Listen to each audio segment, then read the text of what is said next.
ಸ್ನೇಹಿತರೆ, media masters ನ್ಯೂಸ್ಗೆ ಸ್ವಾಗತ. ಗೆಳೆಯರೆ, ಭಾರತದಲ್ಲಿ ಎಕ್ಸ್ಪ್ರೆಸ್ ವೇಗಳ ಜಮಾನ ಶುರುವಾಗಿದೆ. ಈಗಾಗಲೇ ಸುಮಾರು 4700 ಕಿಲೋಮೀಟರ್ಗಳಷ್ಟು ಉದ್ದದ 40ಕ್ಕೂ ಹೆಚ್ಚು ಎಕ್ಸ್ಪ್ರೆಸ್ ವೇಗಳು ಭಾರತದಲ್ಲಿ ಆಪರೇಷನಲ್ ಆಗಿವೆ. Mumbai Poona, Yamuna express way, Delhi Mumbai express way ಸೇರಿದ ಹಾಗೆ ಸಾಕಷ್ಟು ಎಕ್ಸ್ಪ್ರೆಸ್ ವೇಗಳು ಜಗತ್ತಿನ ಗಮನವನ್ನು ಕೂಡ ಸೆಳೀತಾ ಇವೆ. ಇಂತಹ ಸಂದರ್ಭದಲ್ಲಿ ಭಾರತದ ಎಕ್ಸ್ಪ್ರೆಸ್ ವೇಗಳ ರಾಜಧಾನಿಯಾಗಿ ಗುರುತಿಸ್ಕೊಳ್ತಾ ಇರೋದು ಉತ್ತರ ಪ್ರದೇಶ ಅನ್ನೋದು ಗೊತ್ತಾಗ್ತಾ ಇದೆ. ಈಗಾಗಲೇ ಉತ್ತರ ಪ್ರದೇಶದಲ್ಲಿ 5ರಿಂದ 6 ಎಕ್ಸ್ಪ್ರೆಸ್ ವೇಗಳು ಕಾರ್ಯಾರಂಭ ಮಾಡಿದ್ದು, ಇನ್ನು 7ರಿಂದ 9ರಷ್ಟು ಎಕ್ಸ್ಪ್ರೆಸ್ ವೇಗಳ ಕಾಮಗಾರಿ ಪೂರ್ಣಗೊಳ್ಳುವ ಹಂತದಲ್ಲಿದೆ. ಇದೇ ಏಪ್ರಿಲ್ 29ಕ್ಕೆ ಉತ್ತರ ಪ್ರದೇಶದ ಮತ್ತೊಂದು ಎಕ್ಸ್ಪ್ರೆಸ್ ವೇ ಲೋಕಾರ್ಪಣೆಗೊಳ್ಳಲಿದ್ದು, ರಾಜ್ಯದ ಅತಿ ದೊಡ್ಡ ಎಕ್ಸ್ಪ್ರೆಸ್ ವೇಗಳ ಸಾಲಲ್ಲಿ ಇದು ಕೂಡ ಸ್ಥಾನವನ್ನು ಪಡಿತಾ ಇದೆ. ಹಾಗಾದರೆ ಯಾವುದು ಆ ಎಕ್ಸ್ಪ್ರೆಸ್ ವೇ? ಅದರ ವಿಶೇಷತೆ ಏನು?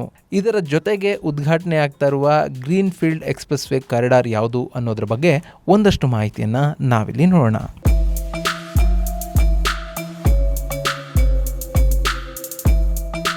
ಗೆಳೆಯರೆ, ಉತ್ತರ ಪ್ರದೇಶ ಜನಸಂಖ್ಯೆಯಲ್ಲಿ ಭಾರತದಲ್ಲಿ ಅತಿ ದೊಡ್ಡ ರಾಜ್ಯ ಅಂತ ಅನ್ನಿಸ್ಕೊಳ್ಳುತ್ತೆ.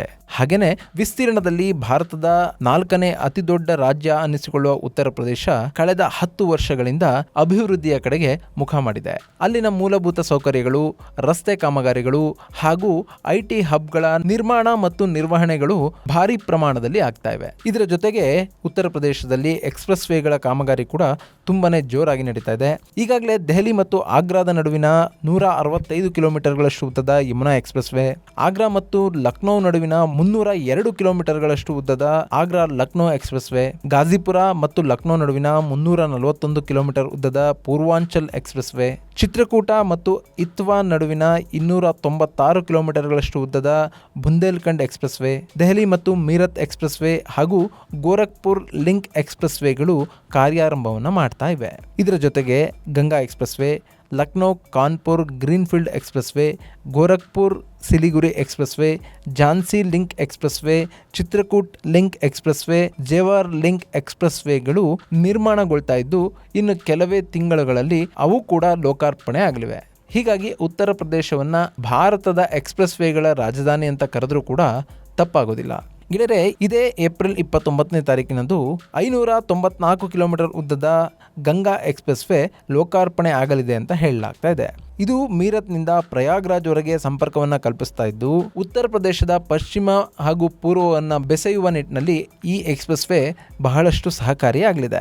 ಈ ಎಕ್ಸ್ಪ್ರೆಸ್ ವೇನಲ್ಲಿ ವಾಹನಗಳು ಗರಿಷ್ಠ 120 ಕಿಲೋಮೀಟರ್ನಷ್ಟು ವೇಗದಲ್ಲಿ ಸಂಚಾರ ಮಾಡೋದಕ್ಕೆ ಅವಕಾಶವನ್ನು ಕೊಡಲಾಗಿದೆ. ಈ ಎಕ್ಸ್ಪ್ರೆಸ್ ವೇ ನಿರ್ಮಾಣಕ್ಕೂ ಮುಂಚೆ ಮೀರತ್ನಿಂದ ಪ್ರಯಾಗ್ರಾಜ್ವರೆಗಿನ 594 ಕಿಲೋಮೀಟರ್ಗಳಷ್ಟು ದೂರವನ್ನು ಕ್ರಮಿಸಬೇಕು ಅಂತಂದ್ರೆ 10ರಿಂದ 12 ಗಂಟೆಗಳಷ್ಟು ಕಾಲಾವಕಾಶ ಬೇಕಾಗ್ತಾ ಇತ್ತು. ಆದರೆ ಈ ಎಕ್ಸ್ಪ್ರೆಸ್ ವೇಯ ನಿರ್ಮಾಣದ ಕಾರಣದಿಂದ ಆ ಪ್ರಯಾಣದ ಅವಧಿ 6ರಿಂದ 7 ಗಂಟೆಗಳಿಗೆ ಇಳಿದಿದೆ.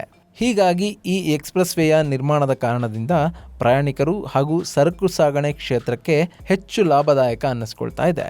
ಇನ್ನು ಈ ಗಂಗಾ ಎಕ್ಸ್ಪ್ರೆಸ್ ವೇನಲ್ಲಿ ದ್ವಿಚಕ್ರ ಹಾಗೂ ತ್ರಿಚಕ್ರ ವಾಹನಗಳನ್ನು ನಿರ್ಬಂಧಿಸಲಾಗಿದೆ. ಸದ್ಯಕ್ಕೆ ಈ ಎಕ್ಸ್ಪ್ರೆಸ್ ವೇ 6 ಪಥಗಳನ್ನು ಹೊಂದಿದ್ದು, Uttar Pradesh expressway industrial development ಅಥಾರಿಟಿಯ ಪ್ರಕಾರ ಮುಂದಿನ ದಿನಗಳಲ್ಲಿ ಇದನ್ನ 8 ಪಥಗಳ ಎಕ್ಸ್ಪ್ರೆಸ್ ವೇಯನ್ನಾಗಿ ಅಪ್ಗ್ರೇಡ್ ಮಾಡಲಾಗುತ್ತೆ ಅಂತ ಹೇಳಲಾಗ್ತಾ ಇದೆ. ಈ ಗಂಗಾ ಎಕ್ಸ್ಪ್ರೆಸ್ ವೇಯನ್ನ 4 ಪ್ಯಾಕೇಜ್ಗಳಲ್ಲಿ ನಿರ್ಮಾಣ ಮಾಡಲಾಗಿದ್ದು, 2 ಪ್ರಮುಖ ಟೋಲ್ ಪ್ಲಾಜಾಗಳ ಜೊತೆಗೆ 19 ರ್ಯಾಂಪ್ ಟೋಲ್ ಪ್ಲಾಜಾಗಳನ್ನು ಕೂಡ ಇದಕ್ಕೆ ಅಳವಡಿಸಲಾಗಿದೆ. ಈ ಮೂಲಕ ಈ ಎಕ್ಸ್ಪ್ರೆಸ್ ವೇಗೆ ಬಂದು ಸೇರೋದಕ್ಕೆ ಹಾಗೂ ಎಕ್ಸ್ಪ್ರೆಸ್ ವೇನಿಂದ ಎಕ್ಸಿಟ್ ಆಗೋದಕ್ಕೆ ವ್ಯವಸ್ಥೆಗಳನ್ನು ಮಾಡಲಾಗಿದೆ. ಇನ್ನು ಇದು 596 ಕಿಲೋಮೀಟರ್ಗಳಷ್ಟು ಉದ್ದದ ಎಕ್ಸ್ಪ್ರೆಸ್ ವೇ ಆಗಿರೋ ಕಾರಣದಿಂದ ಇಲ್ಲಿ ಫ್ಯೂಯಲ್ ಸ್ಟೇಷನ್ಗಳು, ಫುಡ್ ಕೋರ್ಟ್, ರೆಸ್ಟ್ ಏರಿಯಾ ಹಾಗೂ ಸ್ಯಾನಿಟೇಷನ್ ಫೆಸಿಲಿಟಿಯನ್ನು ಕೂಡ ಮಾಡಲಾಗಿದೆ. ಹಾಗೆಯೇ ಈ ಎಕ್ಸ್ಪ್ರೆಸ್ ವೇನಲ್ಲಿ ಗಂಗಾ ನದಿಗೆ ಅಡ್ಡಲಾಗಿ 960 ಮೀಟರ್ಗಳಷ್ಟು ಉದ್ದದ ಬ್ರಿಡ್ಜ್ ಅನ್ನು ನಿರ್ಮಾಣ ಮಾಡಿದರೆ, ರಾಮ್ ಗಂಗಾ ನದಿಯ ಮೇಲೆ 720 ಮೀಟರ್ ಉದ್ದದ ಬ್ರಿಡ್ಜ್ ಅನ್ನು ನಿರ್ಮಿಸಲಾಗಿದೆ. ಈ ಮೂಲಕ ಎಂಥದ್ದೇ ಪರಿಸ್ಥಿತಿಯಲ್ಲೂ ಕೂಡ ಪ್ರಯಾಣದ ಅವಧಿ ಹಾಗೂ ಸಂಚಾರಕ್ಕೆ ತೊಂದರೆಗಳು ಉಂಟಾಗಬಾರದು ಅನ್ನುವ ನಿಟ್ಟಿನಲ್ಲಿ ಈ ಕ್ರಮಗಳನ್ನು ಕೈಗೊಳ್ಳಲಾಗಿದೆ.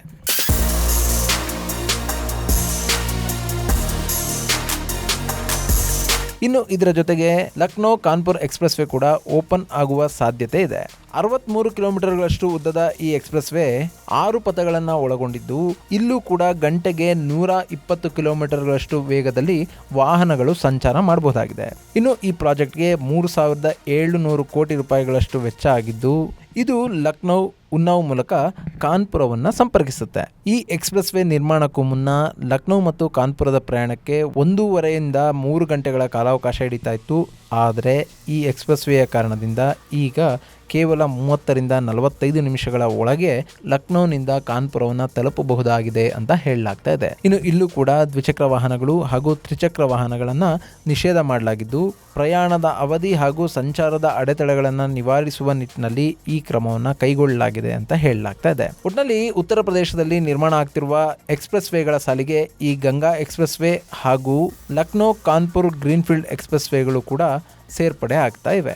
ಈ ಮೂಲಕ ಉತ್ತರ ಪ್ರದೇಶ ಇನ್ನೂ 2 ಆಪರೇಷನಲ್ ಎಕ್ಸ್ಪ್ರೆಸ್ ವೇಗಳನ್ನು ಈ ಏಪ್ರಿಲ್ನ ಅಂತ್ಯಕ್ಕೆ ಪಡೆದುಕೊಳ್ಳಲಿದೆ ಅಂತ ಹೇಳಲಾಗ್ತಾ ಇದೆ. ಇದು ಗೆಳೆಯರೆ ಲಕ್ನೋ ಕಾನ್ಪುರ್ ಹಾಗೂ ಗಂಗಾ ಎಕ್ಸ್ಪ್ರೆಸ್ ವೇಗಳ ಬಗ್ಗೆ ಸಂಕ್ಷಿಪ್ತ ಮಾಹಿತಿ. ಮುಂದಿನ ವಿಡಿಯೋದಲ್ಲಿ ಮತ್ತೊಂದು ವಿಶೇಷವನ್ನು ನಿಮ್ಮ ಮುಂದಿಡ್ತೀನಿ. ಅಲ್ಲಿವರೆಗೂ ನಮಸ್ಕಾರ.